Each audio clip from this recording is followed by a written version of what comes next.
नमस्कार, मैं हूं सुमित अवस्थी।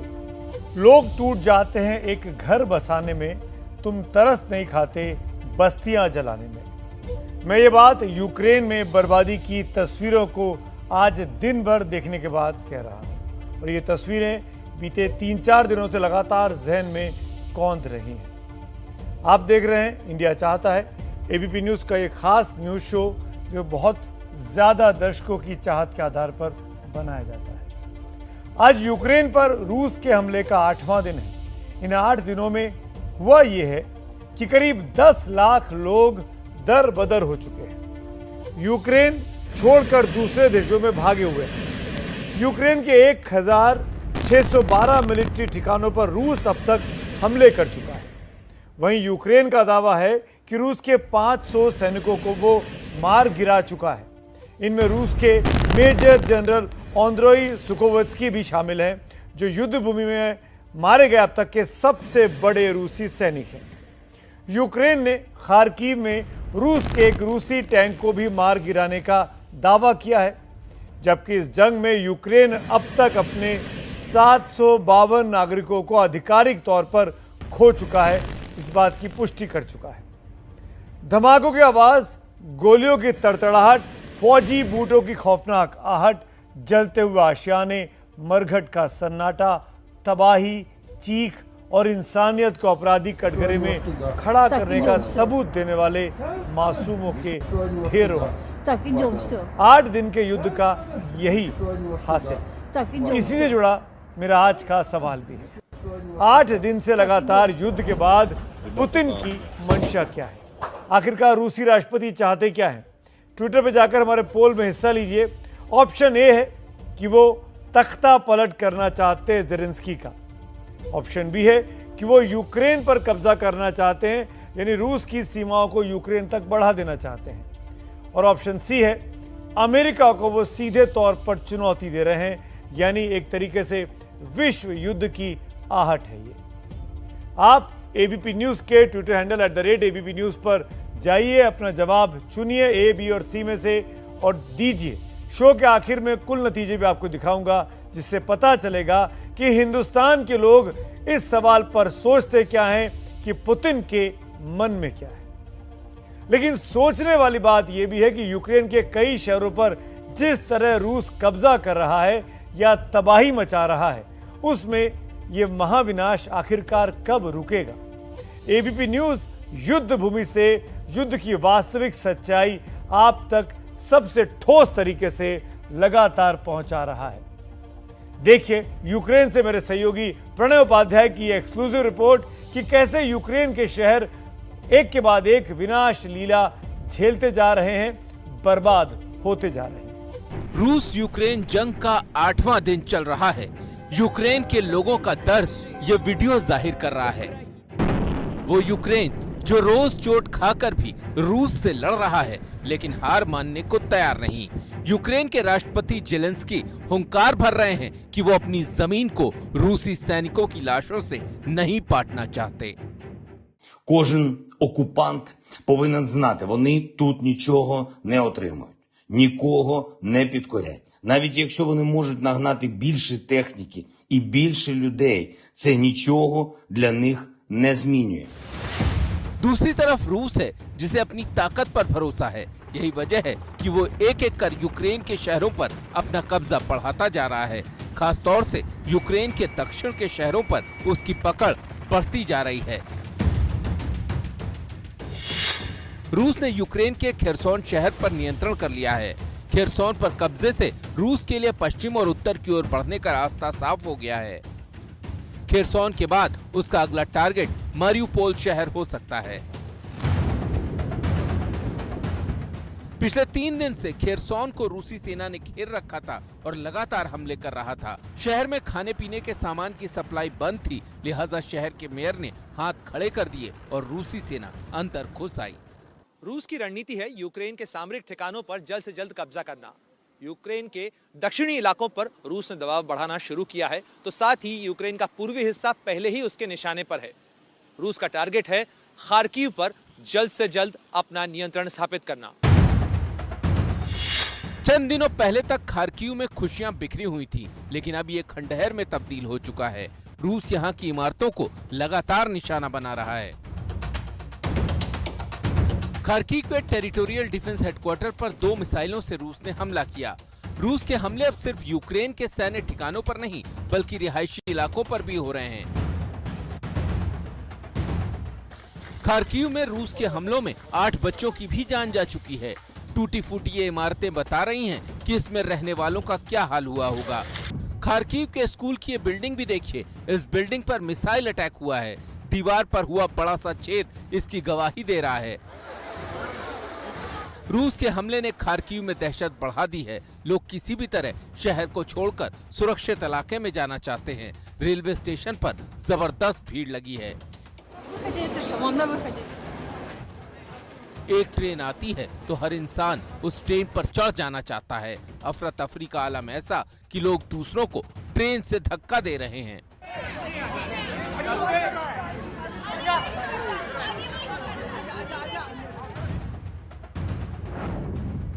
खार्किव की तरह चेर्निहिव भी रूस के टारगेट पर है। रूस की कोशिश यूक्रेन की कमर तोड़ने की है, तभी तो उसने चेर्निहिव के तेल डिपो पर हमला कर दिया। मिसाइल हमले के बाद तेल डिपो धू धू कर चलने लगा। काले धुएं का गुबार पूरे इलाके में छा गया। इरपिन, इज्यूम जैसे इलाकों में भी यूक्रेन और रूस के बीच जंग तेज है और रूस ताबड़तोड़ हमले कर रहा है। जंग में कोई सुरक्षित नहीं। पत्रकार जंग के बारे में लाइव रिपोर्टिंग कर रहा था और तभी पीछे से जबरदस्त धमाका हो गया। Here in Ukraine. Elaine?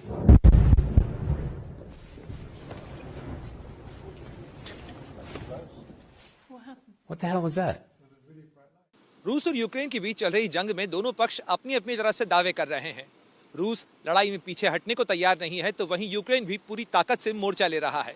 Ukraine का दावा है कि उसने इस लड़ाई में रूस के कई लड़ाकू विमानों को मार गिराया है, तो साथ ही रूसी सेना के मेजर जनरल रैंक अधिकारी आंद्रेई सुखोवेत्स्की को भी मार दिया है। यह है कि जंग आखिर कब तक चलेगी, कब इसका अंत होगा। अब तक 10 लाख लोग अपना देश छोड़कर यूक्रेन से पलायन कर चुके हैं और लाखों छोड़ने की तैयारी में हैं। यूक्रेन के लीव से मुकेश यादव के साथ प्रणय उपाध्याय की रिपोर्ट। और इस बीच आपको बता दें कि जो तमाम हिंदुस्तानी दर्शकों को पता होना चाहिए, इस वक्त 2 महत्वपूर्ण बैठकें चल रही हैं। पहली बैठक क्वाड की चल रही है, जो कि भारत, अमेरिका, जापान और ऑस्ट्रेलिया का एक सामूहिक संगठन है। यह वर्चुअल बैठक है। प्रधानमंत्री नरेंद्र मोदी इस बैठक में शिरकत कर रहे हैं। अमेरिका की तरफ से राष्ट्रपति जो बाइडेन शिरकत कर रहे हैं। ऑस्ट्रेलिया के प्रधानमंत्री स्कॉट मॉरिसन इस बैठक में हैं और जापानी प्रधानमंत्री होकाइडो शोकिहिका भी इस बैठक में शामिल हो रहे हैं। ये बैठक शुरू हो चुकी है और खास बात इस बैठक की यह है कि 4 देशों का समूह है। इन 4 में से 3 यानी जापान, अमेरिका और ऑस्ट्रेलिया खुलकर नेटो कंट्रीज के साथ है, अमेरिका के साथ है, यूक्रेन के साथ है और राष्ट्रपति पुतिन की मुखालफत कर रहा है, आलोचना कर रहा है। अकेला भारत ऐसा देश है जिसकी भूमिका तटस्थ है इस रूस और यूक्रेन विवाद में। यह बैठक अमेरिका के कहने पर बुलाई गई है। राष्ट्रपति बाइडेन ने इस बैठक को बुलाया है। माना जा रहा है कि भारत पर दबाव बनाने के लिए इस मंच का इस्तेमाल अमेरिका करना चाहता है कि इस लड़ाई में वो यूक्रेन के साथ आ जाए, रूस का साथ छोड़ दे। प्रधानमंत्री नरेंद्र मोदी इस बैठक में शिरकत कर रहे हैं। विदेश नीति के लिहाज से यह महत्वपूर्ण बैठक है। भारत इसमें क्या कहता है, अमेरिकी राष्ट्रपति को और प्रधानमंत्री जो हैं जापान की और ऑस्ट्रेलिया के, उनको क्या सफाई देता है कि क्यों वो तटस्थ भूमिका में है। दूसरी एक और महत्वपूर्ण बैठक चल रही है और ये बैठक होने वाली है किसी भी पल। इस वक्त बेलारूस में दोनों देशों के प्रतिनिधिमंडल यानी यूक्रेन का और रूस का पहुंच चुका है। किसी भी वक्त बातचीत की टेबल पर आमने सामने होंगे और ये 2 दिन के बाद दूसरी मुलाकात हो सकती है इन दोनों देशों के प्रतिनिधिमंडल के बीच, इस उम्मीद के साथ कि शायद कोई हल निकलेगा, शायद कोई इस युद्ध का खात्मे की ओर चीजें आगे बढ़ेंगी। अभी ये जानकारी मुझे दी जा रही है कि रूस और यूक्रेन के बीच भी बातचीत बेलारूस में गोलेम, जहां पे ये बैठक हो रही थी, वो शुरू हो चुकी है। एक तरफ युद्ध चल रहा है, गोलीबारी है, गोलाबारी है, एक दूसरे के लोगों को मारा जा रहा है और वहीं दूसरी तरफ बातचीत की टेबल पर दोनों देशों के नुमाइंदे आमने सामने हैं। क्या निकल के आएगा उस पर हमारी नजर रहेगी। ये युद्ध रुकेगा या बर्बादी की अभी कई और किश्तें आनी बाकी हैं? इस बैठक के बाद ये तमाम सवालों के जवाब मिलेंगे जो रूस और यूक्रेन के बीच दूसरे दौर की बातचीत शुरू हो रही है। मेरे साथ खास मेहमान जुड़ गए हैं, परिचय कराता हूं। अमेरिकी विदेश विभाग के प्रवक्ता जेड तारड़ साहब हैं, हमारे फॉर्मर डिप्लोमेट दीपक वोरा साहब मेरे साथ जुड़े हुए हैं, मेरे सहयोगी जो लगातार वॉर जोन से रिपोर्टिंग करते आ रहे हैं प्रणव उपाध्याय, हमारे डिप्लोमेटिक एडिटर, वो मौजूद है इस वक्त लीव में, और साथ में यूक्रेन से एक हमारी साथी हिंदुस्तानी सुमी से दीपिका जुड़ी हुई हैं। दीपिका का कनेक्शन मैं देख रहा था, अभी मुझे उनके फ़ोन के सिग्नल नहीं दिखाई दे रहे हैं। दीपिका, मेरा रिक्वेस्ट है एक बार फिर से, अगर आप सुन पा रही हैं, क्योंकि वीडियो में आपको नहीं देख पा रहा हूं, आप कनेक्ट करेंगी तो मैं इस चर्चा को। दीपिका मेरे साथ हैं, with due permission, with all the representatives out here, मैं दीपिका से शुरुआत करना चाहूँगा। दीपिका, आप सुमी में हैं, बहुत बुरी स्थिति है, क्या कोई खबर मिली है किस जगह से आप लोगों को निकालने की तैयारी है? क्या आपको रूस की तरफ ले जाएंगे या आपको भी वेस्टर्न बॉर्डर की तरफ ले जाने की तैयारी है? क्या अपडेट कर सकती हैं आप हमको? सर, हमें जस्ट अभी एक इन्फॉर्मेशन मिली है कि हमें रशियन बॉर्डर के थ्रू इवैक्यूएट किया जाने वाला था, बट रशियन आर्मी और इंडियन ऑफिशियल्स वहाँ पर खड़े हुए हैं हमारे इवैक्यूएशन के लिए, लेकिन यूक्रेनियन गवर्नमेंट हमें क्लियरेंस नहीं दे रही है वहाँ तक पहुँचने के लिए। ये इन्फॉर्मेशन हमारे कॉन्ट्रैक्टर ने जस्ट अभी हमें भेजी है और हमें कहा है कि जितना ज़्यादा हम इसे फैला सकें तो फैलाएं ताकि हमें हेल्प मिल सके। मतलब यूक्रेनियन गवर्नमेंट ने आपको अभी तक परमिशन नहीं दी है कि आप रशियन बॉर्डर की ओर जा सकें? हाँ सर, ये बॉर्डर सिर्फ 60 किलोमीटर है हमारी जगह से, और जो यूक्रेनियन जो हमारी इंडियन एम्बेसी है यूक्रेन में, हम उन्हें कांस्टेंट कॉल कर रहे हैं, हम कल से कॉल कर रहे हैं, आज भी कॉल कर रहे हैं, वो कॉल रिसीव नहीं करते हैं। कॉल रिसीव करते हैं तो वो कभी भी बात करते करते बीच में कॉल कट कर देते हैं। हम सारे लोग उन्हें कॉल करने की कोशिश कर रहे हैं, 4 हेल्पलाइन नंबर जो दिए हुए हैं हम उनसे कॉन्टैक्ट करने की कोशिश कर रहे हैं, लेकिन कोई रिसीव नहीं करता है कॉल। और आप कितने लोग हैं वहाँ पे दीपिका, सुमी में? हम लोग 700 से ज्यादा हैं, 700 से ज्यादा बच्चे हैं। 700? 700? और कैसे ले जाने का प्लान था? कुछ आइडिया है आपको? बसेस की जा रही थी, क्या प्लान क्या था, कुछ बता सकती हैं आप? जी, ऐसा बोला गया था हमें कि यहाँ से हम रशियन बॉर्डर तक जो कि 60 किलोमीटर्स है, यहाँ से बस के थ्रू जाएंगे और वहाँ पर जो रशियन बाउंड्री पर जो रशियन ऑफिशियल्स और इंडियन एम्बेसी मॉस्को वाली है, वो वहाँ के ऑफिशियल्स वहाँ पर खड़े हैं और फिर वो वहाँ से हमें बसेस के थ्रू मॉस्को लेकर जाएंगे और मॉस्को से इवैक्यूएशन होना था। बट अभी गवर्नमेंट क्लियरेंस अभी इंडियन गवर्नमेंट से कंफर्मेशन नहीं मिल रही है। एक और इम्पोर्टेंट चीज़, आपके पास खाने पीने की चीज़ें हैं, उस लिहाज से तो दिक्कत नहीं हो रही है? स्टॉक है? नहीं, स्टॉक है। हमें 1 हफ्ते के लिए स्टॉक करने के लिए, मतलब हमें बाहर जाने के लिए जब भी कर्फ्यू यहाँ पे लिफ्ट होता है, हमें 4 बजे तक, मतलब टाइम जोन होता है कि उतने बजे तक में हमें बाहर जाके सारा सामान लेकर आना होता है। लेकिन जब हम जाते हैं वहाँ पे बहुत लंबी लाइंस होती हैं, क्योंकि यूक्रेनियंस, बाकी फॉरेन स्टूडेंट्स सब लोग उन शॉप्स में जाते हैं और मैक्सिमम टाइम तो आउट ऑफ स्टॉक हो जाता है वहाँ पर। फूड स्टॉक बहुत लिमिटेड होते हैं, हमें उन्हीं में से लेना होता है और जितना ज़्यादा हम स्टॉक कर सकें। हमें यहाँ से भी हम बाय वॉक नहीं जा सकते, हमें कैब लेकर जाना पड़ता है वहाँ पर, फिर हम वहाँ पे लाइन में लगते हैं, वहाँ से सारा सामान लेते हैं, फिर वहाँ जल्दी वापस आते हैं यहाँ। एक चीज़ और बताइए, क्या आपके आसपास बॉम्ब ब्लास्ट हो रहे हैं? क्या आवाज़ें आ रही हैं? क्या आपको बंकर्स में जाना पड़ता है? सायरन बज रहे हैं? जी सर, हम अभी कल की बात है, हम लोग सबकी नींद उसी से खुली थी क्योंकि हमारे पास में थोड़ी दूर ही पर, मतलब 15-20 मिनट का रास्ता होगा, वहाँ पर ब्लास्ट हुआ और उस ब्लास्ट की वजह से हम सबकी नींद खुली। हम इतने डरे हुए थे, हमें फटाफट से मैसेज आया कि हमें फटाफट रेडी होना है और हमें बंकर्स की तरफ जाना है। तो ऐसा रोज चल रहा है। कभी भी इन्फॉर्मेशन, अभी भी हमें इन्फॉर्मेशन आई है कि आर्टिलरी फायरिंग हो रही है, आप लोग सेफ रहिए, आप लोग बंकर्स में जाइए। सर, ऐसा चल रहा है, बिल्कुल कोई सेफ नहीं है। गन शॉट की आवाजें आती रहती हैं, बॉम्ब ब्लास्ट की आवाजें आती रहती हैं, पूरे टाइम यही चल रहा है। दीपिका, आप कहाँ की रहने वाली है इंडिया में? आपके पेरेंट्स कहाँ रहते हैं? दीपिका, आप मुझे सुन पा रही हैं? आप इंडिया में कहाँ की रहने वाली हैं? आपकी फैमिली कहाँ पे है यहाँ? मध्य प्रदेश, देवास मध्य प्रदेश की है। दीपिका, आपके साथ आपकी एक सहयोगी हमको कैमरे में दिखाई दे रही हैं। आप सबके लिए मैं शुभकामनाएं देता हूं और ये मैं आपके सामने, अभी आप रहिएगा मेरे साथ, आप दोनों लोग अमेरिकन यूएस डिपार्टमेंट के स्पोक्स पर्सन जेड तारड़ मेरे साथ जुड़े हुए हैं। तारड़ साहब, आप लोग काफ़ी ज़्यादा ह्यूमैनिटेरियन असिस्टेंस की बात कर रहे हैं, यूक्रेन के लोगों को, ये मैं ऑफिशियली आपसे अपने चैनल के थ्रू रिक्वेस्ट करना चाहता हूँ। क्या आप यूक्रेनियन अथॉरिटी से रिक्वेस्ट कर सकते हैं on behalf of these students जो इनोसेंट है, जिनकी कोई गड़बड़ नहीं है, इनको निकालने में केवल 60 किलोमीटर के लिए कुछ बसेस का इंतजाम यूक्रेन कर दे या परमिशन दिलवा दे?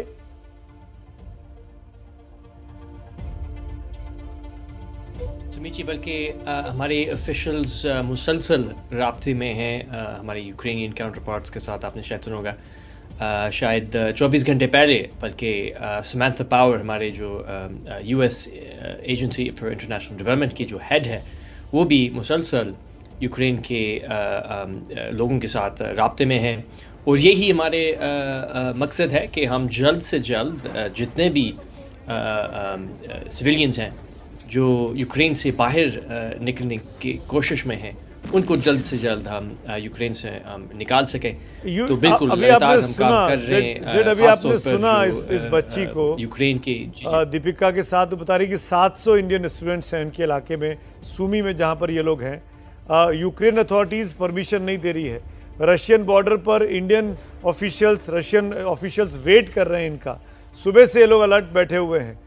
मैं ये रिक्वेस्ट करना चाहता हूँ फिर से आपसे कि आप इस प्रोग्राम के बीच अगर मौका मिले, जो भी आपके कंसल्टेंट हैं, जो भी आपके ऑफिसर्स हैं, उन तक ये मैसेज भिजवाइए कि इन बच्चों को रूस बॉर्डर तक जाने के लिए परमिशन यूक्रेन की अथॉरिटीज़, यूक्रेन की गवर्नमेंट दे दे, हेल्प करें इनकी।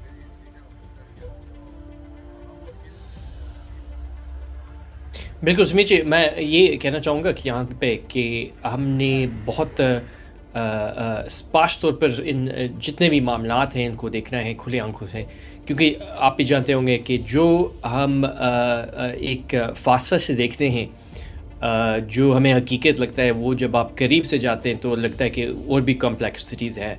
तो यहाँ मैं बहुत कमेंट नहीं करना चाहूँगा कि क्या ये एक सिर्फ यूक्रेनियन यानी कि परमिशन की बात है या कोई ऐसी बात है या कोई और मसला है ऑन द ग्राउंड जो कि हम जानते नहीं हैं यहाँ पे बैठे हुए। ठीक है, आप कमिटमेंट नहीं देना चाह रहे हैं, मैं समझ सकता हूँ, क्योंकि आपके पास पूरी तस्वीर नहीं है वहाँ की क्या सिचुएशन होगी।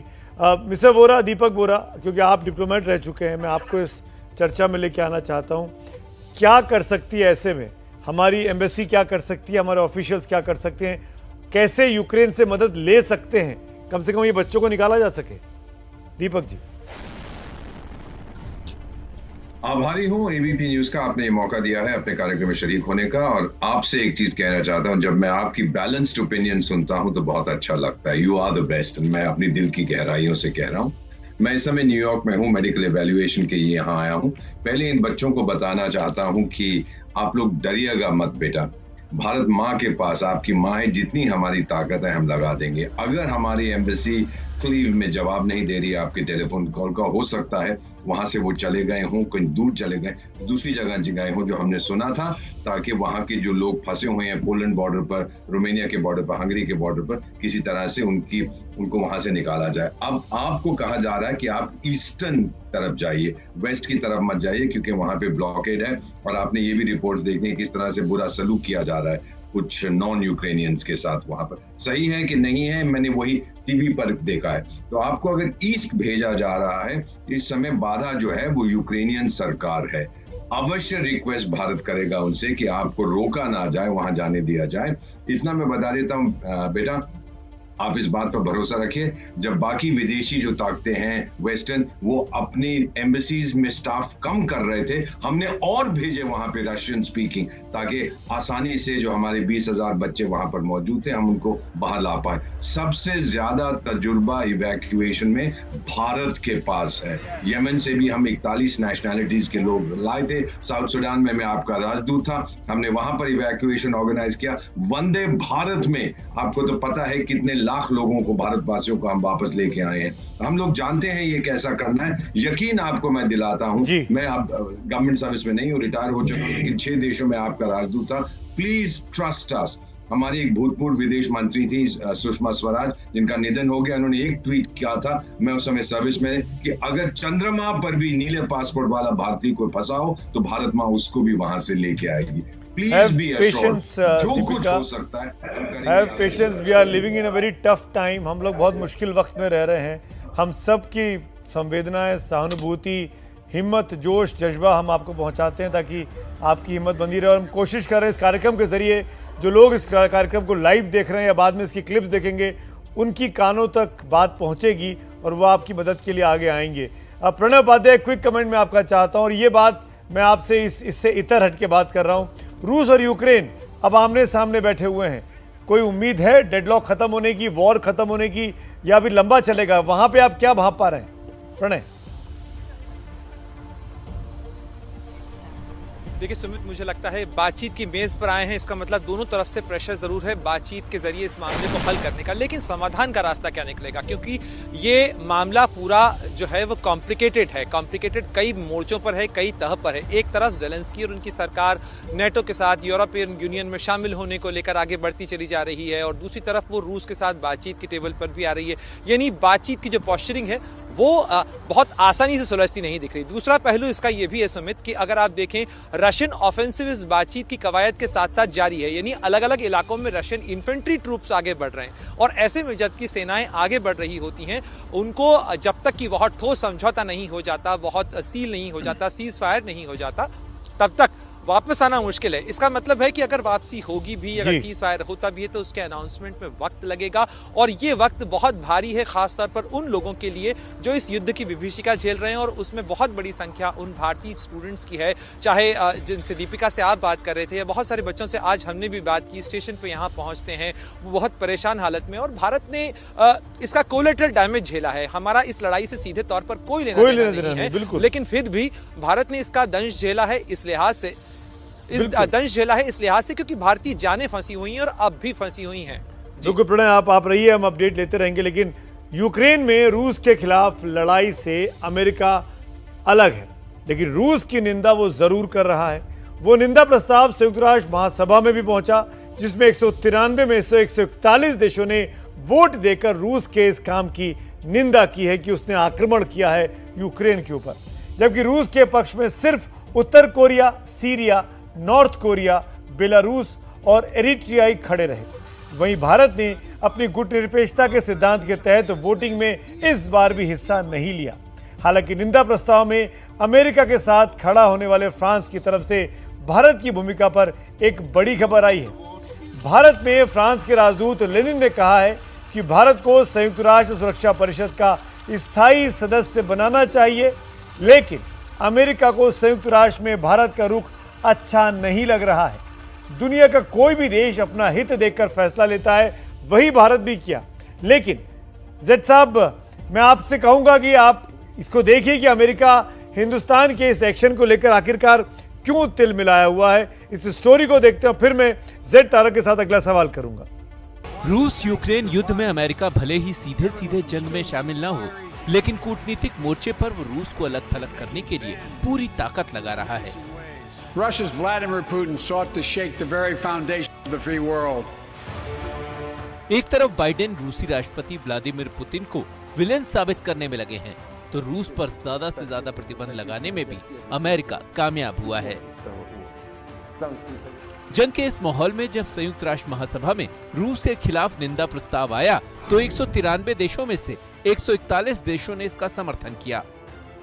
सिर्फ 5 देशों ने रूस का समर्थन किया, जबकि 35 देशों ने वोटिंग में हिस्सा नहीं लिया। इन 35 देशों में एक देश भारत भी था।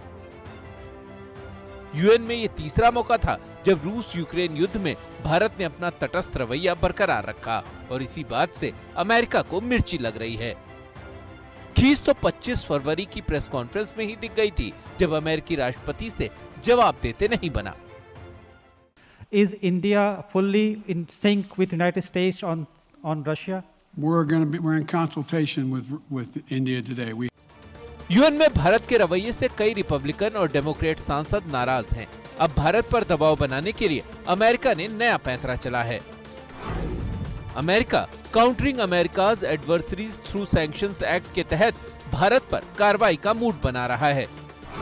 इस एक्ट के तहत अमेरिका के विरोधी 3 राष्ट्रों से हथियार खरीदने वाले देशों पर प्रतिबंध लगाया जा सकता है। भारत ने रूस से हाल ही में S-400 एंटी मिसाइल सिस्टम खरीदा है। सिर्फ अमेरिकी राष्ट्रपति ही इस प्रतिबंध को लगाने या हटाने पर फैसला करते हैं। अमेरिकी डिप्लोमेट डोनाल्ड लू के मुताबिक जो बाइडेन को S-400 की डील पर अब फैसला लेना है। हालांकि भारत और अमेरिका के बीच अच्छे रिश्तों के चलते उन्हें उम्मीद है कि शायद भारत पर प्रतिबंध न लगे। What I can say is that India is a really important security partner of ours now. Yeah. And that we value moving forward in that partnership. एक तरफ डोनाल्ड लू भारत से दोस्ताना रिश्तों की बात कर रहे हैं और दूसरी तरफ उसे रूस से दूर रहने की सलाह भी दे रहे हैं। I hope that part of what happens with the extreme criticism that Russia has faced is that India will find it's now time to further distance itself. Right. दरअसल अमेरिका को इस बात की उम्मीद थी कि यूक्रेन मुद्दे पर भारत अपना तटस्थ स्टैंड छोड़कर दुनिया के कई देशों की तरह अमेरिका के साथ खड़ा होगा, लेकिन भारत ने वही किया जो वो बरसों से करता आ रहा है। हमेशा से हमारी भारत की पॉलिसी ये रही कि किसी एक कैंप को नहीं ज्वाइन किया, तो हम उसमें नहीं पढ़ना चाहते। उसमें फिर ये रहता है, दूसरी तरफ ये भी हमारी बेसिक पॉलिसी जो है फंडामेंटल, वो ये है कि हम अपने हित में काम करते हैं, और दूसरी तरफ ये कि हम अपनी ऑटोनॉमी जो है उसको पूरी तरीके से फॉरेन पॉलिसी के अंदर मेंटेन करते हैं। अमेरिका की भौहें भले ही तनी हुई हों, लेकिन रूस के चलते अमेरिका भारत के साथ रिश्ते बिगाड़ना नहीं चाहेगा, क्योंकि चीन से अगर उसे निपटना है तो उसके लिए भारत का साथ बेहद जरूरी है। तो अमेरिका भारत पर दबाव बनाने की भरपूर कोशिश कर रहा है। अमेरिकी विदेश विभाग के प्रवक्ता हमारे साथ है जेड तारड़ साहब। तारड़ साहब, जब आप और मैं इस वक्त बात कर रहे हैं, क्वाड की मीटिंग भी चल रही है जो कि अमेरिका के कहने पर बुलाई गई है। अमेरिकन प्रेसिडेंट भी वहां पर है, इंडियन प्राइम मिनिस्टर भी उस बैठक में है। आउट ऑफ 4 3 लोग खुलकर यूक्रेन के साथ हैं, इंडिया न्यूट्रल है। क्या इंडिया का रुख अमेरिका के लिए इतना जरूरी है कि प्रेशर डाला जाए कि वो रूस के खिलाफ आए?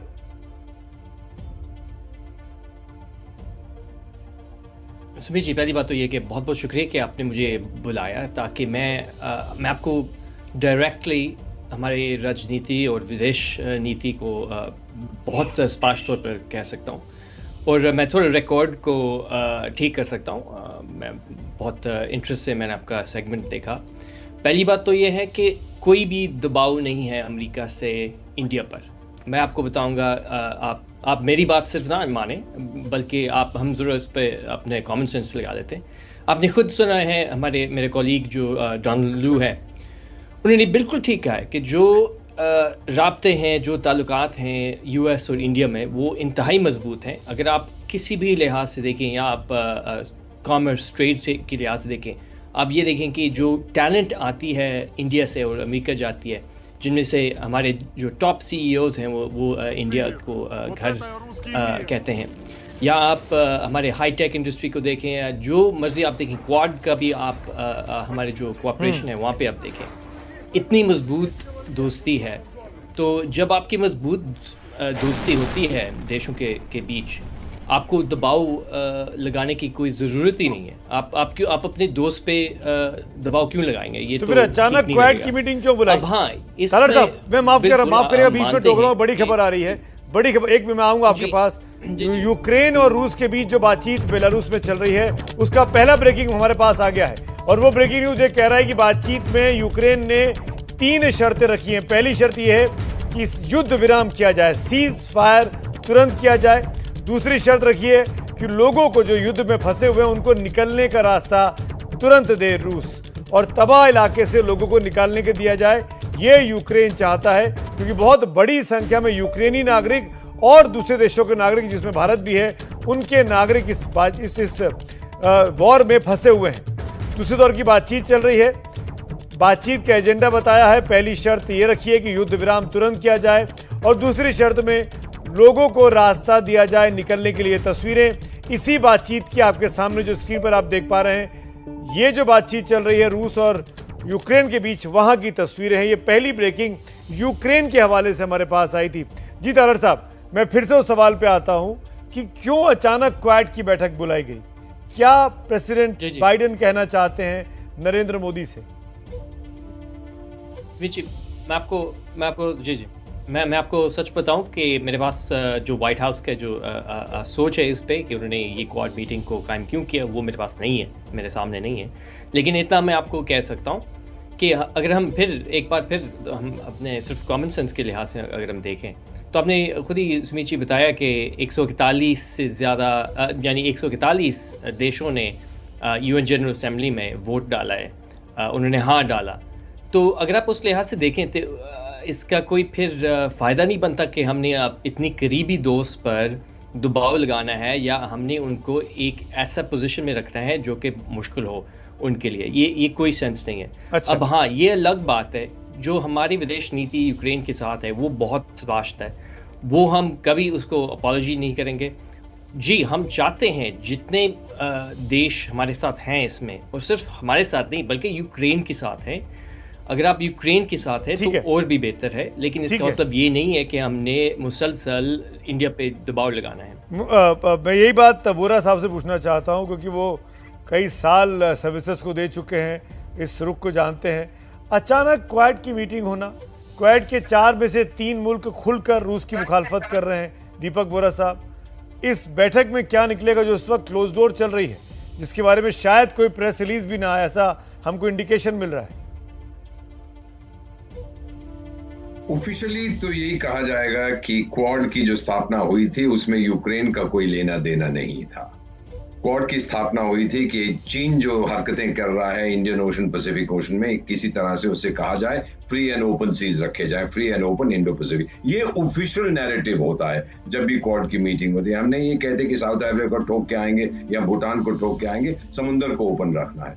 दूसरी चीज, प्राइवेटली क्या होता है सर, जो कॉन्वर्सेशन होती है इस तरह की 4 साइडेड मीटिंग में, मैं आपको यकीन दिलाता हूं सर, और मैं ये काफी कॉन्फिडेंस के साथ कहता हूं कि आपके जो प्रधानमंत्री हैं वो दबाव में आने वाले नहीं हैं। स्ट्रेटेजिक ऑटोनॉमी हमारी फॉरेन पॉलिसी में रही है हमेशा और रहेगी। मैं नॉन अलाइनमेंट की बात नहीं कर रहा, मैं स्ट्रेटेजिक ऑटोनॉमी हम वही करेंगे जो हम समझते हैं हमारे हित में हो। हर देश वही करता है। हमारी ये पॉलिसी नहीं है if you are not with us then you are against us, ये नहीं हम कहते। ये चाणक्य ने कहा था कि मेरे दुश्मन का दुश्मन मेरा दोस्त होता है, लेकिन उसने ये नहीं कहा था कि मेरे दोस्त का दुश्मन मेरा भी दुश्मन होता है। ये आपको दीपक वोरा साहब, ये तस्वीरें हमारे पास आ गई है, मैं एक बार दर्शकों को बता दूं, ये उस बातचीत की तस्वीरें जिस पर पूरी दुनिया की निगाहें हैं। 8 दिन से युद्ध चल रहा है, दूसरी बार आमने सामने रूस का प्रतिनिधिमंडल और यूक्रेन का प्रतिनिधिमंडल हैंडशेक किए गए हैं। इस तरफ से 4 लोग मुझे समझ में आ रहे हैं, तस्वीरों में 5 लोग, और दूसरी तरफ से 3 लोग, जो मेरे ख्याल से जो 3 लोग हैं, क्योंकि वो ऑफिशियल किसी तरह के ड्रेस कोड में नहीं है, ऐसा लग रहा है कि वो यूक्रेन का प्रतिनिधिमंडल हो सकता है, क्योंकि वो यूक्रेन का फ्लैग उनके सामने दिखाई दे रहा है। और उसके बाद सामने की ओर जो फॉर्मल्स में है वो रूसी प्रतिनिधिमंडल है, क्योंकि उनके सामने रूस का फ्लैग मुझे दिखाई दे रहा है, अगर मैं ठीक से इन तस्वीरों को समझ पा रहा हूं। इस तस्वीर पर पूरे देश की, पूरे दुनिया की निगाहें, इनफैक्ट हिंदुस्तान की बात तो छोड़ ही दीजिए। वोरा साहब, यूक्रेन का ये कहना, जो पहली खबर आई कि सीज फायर हो, लोगों को निकलने का मौका दिया जाए, मैं थोड़ा सा टॉपिक डाइवर्ट कर रहा हूं, इस तस्वीरों पे आ रहा हूं, क्या आज हो पाएगा कुछ, या अभी और कई राउंड्स की बातचीत लगेंगी? इतनी जल्दी होना बहुत मुश्किल है, क्योंकि पोजीशंस बहुत हार्डन हो चुकी हैं। जंग छिड़ने से पहले भी माने ना माने, आप सहमत हैं असहमत हैं, पुतिन साहब कहते रहे कि नहीं होना चाहिए, ये चीज नहीं होनी चाहिए, नहीं होनी चाहिए, नहीं होनी चाहिए। जब उनको लगा कि ये हो रहा है तो वहां पे शुरू हो गया। उन्होंने उस वक्त भी कहा था आइए बातचीत करते हैं, सब कुछ शांत करते हैं। यहां तक कि जो अमेरिका के राष्ट्रपति हैं, बहुत अच्छे इंसान हैं, उन्होंने कहा था वोलोडिमिर, जो व्लादिमीर है, यूक्रेनियन प्रोनाउंसिएशन व्लादिमीर, उसको कहा था कि आप छोड़ के चले जाइए। रूस ने भी कहा था आप छोड़ के चले जाइए। सर, मेरा तजुर्बा है। वोरा साहब, मैं फिर टोक रहा हूं आपको, एक और बड़ी खबर आ गई है, लगातार ब्रेकिंग न्यूज आ रही है अक्रॉस द ग्लोब। दिन में बातचीत हुई थी फ्रांस के राष्ट्रपति मैक्रों के साथ रूसी राष्ट्रपति पुतिन की। उस बातचीत में 90 मिनट की बातचीत हुई, उसका ब्यौरा अब निकलकर सामने आ रहा है। इस बातचीत में राष्ट्रपति पुतिन ने मैक्रों को बताया कि उनका मकसद यूक्रेन पर कंट्रोल करना है, साथ ही यूक्रेन के सबसे बुरे दिन आने वाले हैं। यह खबर फ्रेंच न्यूज एजेंसी के मुताबिक हमको पता लगी है, जिसमें यह कहा गया है फ्रेंच न्यूज एजेंसी के हवाले से कि मैक्रों को पुतिन ने कहा कि वो कब्जा करना ही मकसद है। यूक्रेन पर पूरी तरीके से कब्जा करना चाहते हैं और यूक्रेन के लिए आने वाले दिन अभी और बुरे होंगे। राष्ट्रपति पुतिन ने यह बात राष्ट्रपति मैक्रो को आज दिन में जो 90 मिनट तक बातचीत हुई थी उसके बाद यह कहा था। बहुत बड़ी खबर है और अगर रूस का रुख इतना ही कड़ा है इसका मतलब बहुत साफ है कि अभी जो बात दीपक बोरा साहब कह रहे थे कि इसमें वक्त लगेगा। जेड तारड़, अमेरिका का रिएक्शन। फ्रेंच न्यूज एजेंसी ये कह रही है कि पुतिन कह रहे हैं कि अभी और बुरे दिन आने वाले हैं यूक्रेन के। उनका मकसद यूक्रेन पर कब्जा करना है। जेड तारड़। जी, अफसोस की बात है, लेकिन बल्कि हमारे खुद प्रेसिडेंट बाइडेन उन्होंने यही कहा है कई दिन पहले अपने स्पीच में, अपने ऐलान में, कि लग ऐसा ही रहा है कि व्लादिमीर पुतिन पूरा यूक्रेन का कब्ज़ा करना चाहते हैं। और हमने खुद देखा है, आपने भी देखा होगा स्मित जी, कि जब पुतिन ने ऐलान किया कि हमला होने वाला है, उन्होंने ऑर्डर दिया, उन्होंने लाइव टीवी पे अपने बल्कि रिकॉर्डेड टीवी पे उन्होंने यही ऐलान किया कि वो यूक्रेन पर हमला करने वाले हैं। उस दौरान पुतिन ने खुद टीवी पे कहा है कि हम वो नहीं समझते कि यूक्रेन एक आज़ाद देश होना चाहिए और यूक्रेन एक रूस का एक हिस्सा बनना चाहते हैं। तो यही हम अब देख रहे हैं कि जो क्रेमलिन से हम सुन रहे थे पिछले हफ्तों में, आप सरप्राइज्ड हैं या नहीं है? झूठ निकला है ये। नो नहीं, ये अफसोस की बात है, लेकिन ये बिल्कुल सरप्राइजिंग नहीं है, क्योंकि जो हम देख रहे हैं ऑन द ग्राउंड, जो अब पिछले हफ्तों से हम देख रहे हैं, 1 लाख फौजी वो उन्होंने बिठाए हुए थे सरहद पे, फील्ड अस्पताल बना रहे थे, खून का बंदोबस्त कर रहे थे। दीपक बोरा साहब, एक रिएक्शन में आपका चाहूंगा। ये जो खबर आई है कि रूस कब्जा करना चाहता है यूक्रेन पर, पुतिन ने मैक्रों को बोला है, आप शॉक्ड हैं, सरप्राइज्ड हैं या एक्सपेक्टेड लाइन पे है? अगर ये सच है, हो सकता है भाषा में कुछ दिक्कत आई हो। अगर ये सच है तो ये इस पे विश्वास करना पड़ेगा, लेकिन मैं नहीं समझता कि पुतिन साहब ये कहेंगे। सर, एक साधारण सी बात है, यूक्रेन पर कब्जा किस लिए करना चाहता है? धरती के लिए? जब 10 घंटे लगते हैं रूस की ईस्टर्न साइड से वेस्टर्न साइड जाने में बाय एयर, भारत में तो 3 घंटे लगते हैं, आप अंदाजा लगा ली। ही डजंट वांट टेरिटरी, बस वो अगर यूक्रेन को हड़प कर लिया तो वो नेटो के बॉर्डर तक पहुंच जाएगा, पोलैंड, रोमानिया आदि इत्यादि, हंगरी के जरिए। वो नहीं चाहता है, वो एक बफर चाहता है। और जो ये कह रहा है कि बुरे दिन आने वाले हैं, सर, मैं उनकी भाषा समझता हूं। मैंने ओरिजिनल, अगर उन्होंने कुछ कहा नहीं समझा, रूसी भाषा में हमेशा वो कहते हैं कि इफ ज़ेलेंस्की स्टेज तो आपके और खराब दिन आने वाले हैं। शायद ये उनका मतलब। I am not defending Putin, हमारे, लेकिन हमको इंतजार करना चाहिए राइट प्लेस का, क्योंकि और ये भी हमको नहीं भूलना चाहिए बोरा साहब कि ये फ्रेंच न्यूज एजेंसी ने खबर दी है और फ्रांस कहाँ खड़ा है इस पूरे नए वर्ल्ड ऑर्डर में हमको दिखाई भी देता है, वो किसी से छुपा भी नहीं है। दीपक बोरा साहब, जेड तारड़ साहब, आप दोनों का मैं शुक्रिया अदा करूंगा, लेकिन एक क्विक रिएक्शन मैं दीपिका का जरूर लेना चाहूंगा। दीपिका मेरे साथ बनी हुई हैं शुरू से। दीपिका, अच्छी खबर नहीं है। अगर ये खबर ठीक है जो पुतिन साहब ने कहा कि हम और बुरे दिन आने वाले हैं। सर, बुरे दिन तो यहाँ के यूक्रेनियंस के ऑलरेडी चल ही रहे हैं। इतना attack all of sudden country पे। सर, 23rd तक हम लोग नॉर्मल क्लासेस जा रहे थे, 24th को एकदम ऑल ऑफ सडन अटैक हो गया। यहाँ के लोग हमें बोल रहे थे कुछ नहीं होगा, कोई वॉर नहीं। हमें यूनिवर्सिटीज ने भी कहा कोई वॉर नहीं, आप लोग रेगुलर क्लासेस आए। इसीलिए हमने जो हमारे सिर्फ 2 महीने बचते हैं सर ग्रेजुएशन के। मैं 6th ईयर की स्टूडेंट हूँ सर, 2 महीने में मैं ग्रेजुएट होने वाली थी सर। अब सब कुछ, हिम्मत रखिए दीपिका, हिम्मत रखिए, हौसला रखिए, कोई रास्ता जरूर निकलेगा। आपका पॉजिटिव माइंडसेट में रहना बहुत जरूरी है दीपिका। ऐसे अगर हिम्मत तोड़ेंगे, हिम्मत खोएंगे तो बहुत आसान है इस लड़ाई को खो देना। अभी लड़ना है हमको, हम सब आपके साथ हैं, पूरा हिंदुस्तान आपके साथ है। सरकार कोशिश कर रही है, भरपूर कोशिश कर रही है, हज़ारों आपके साथी निकल कर आए हैं। मैं उम्मीद करता हूं कि कल सुबह तक, हिंदुस्तान की कल सुबह तक आपके पास भी वो अच्छी खबर होगी जब आप सुरक्षित जगह पर पहुंच चुके होंगे।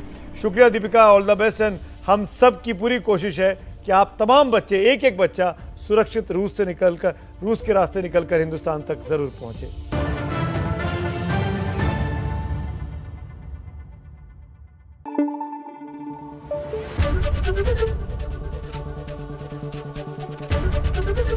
एबीपी न्यूज आपको रखे आगे।